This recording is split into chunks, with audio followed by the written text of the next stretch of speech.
Hello நண்பர்களே, இன்றைக்கி மும்பைக்கும் எஸ்ஆர்ஹெச்சுக்கும் match. இன்றைக்கி டாஸ் வின் பண்ணி ஃபீல்ட் பண்ணுற அணிக்கு தான் இன்றைக்கி வின்னிங் பர்சன்டேஜ் அதிகமாக இருக்குது. நேற்று நம்ம சொன்னதில் ஏன் மாறுதல் ஏற்பட்டதுன்னா, ரிஷப் பண்ட் செய்த தப்பு தான். அவங்க ஆர்டர் சேஞ்ச் பண்ணாமல் கரெக்டாக வந்துருந்துச்சுன்னா கண்டிப்பாக நேற்று நம்ம சொன்ன மாரி எல்எஸ்சி வின் பண்ணியிருக்கோம். ஆனால் ரிஷப் பண்ட் பண்ண தப்புனால கொஞ்சம் கொஞ்சம் மாறிட்டு இன்றைக்கி 180லேருந்து 200க்குள்ளே ஸ்கோர் கிடைக்கும். ஃபஸ்ட்டு பேட்டிங் பண்ணுற அளவுக்கு ஃபாஸ்ட் பவுலருக்கு எல்லாருக்குமே இன்றைக்கி சிறப்பாக இருக்கும்.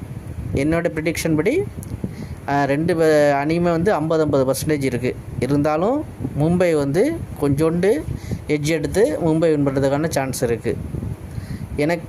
என்னுடைய டீம் சாய்ஸ் சிறந்த வீரர்கள் யாராருனாக்கா, keeper Heinrich Klaasen, batting Travis Head, Suryakumar Yadav, Tilak Varma, ஆல்ரவுண்டரில் Abhishek Sharma, Pat Cummins, Hardik Pandya, Will Jacks, பவுலரில் சமி, புமரா, சாகர் அல்லது போல்டு. இதில் என்னென்னாக்கா சாகருக்கு நீங்கள் ப்ரிஃபரன்ஸ் கொடுக்கலாம். ஏன்னா அவர் ஒரு விக்கெட்டும் எடுப்பார், பேட்டிங்கில் எதுவும் வந்தால் கூட ரன் எடுப்பார். போல்டை இது பண்ணிவிட்டு சாகர் வைக்கலாம்.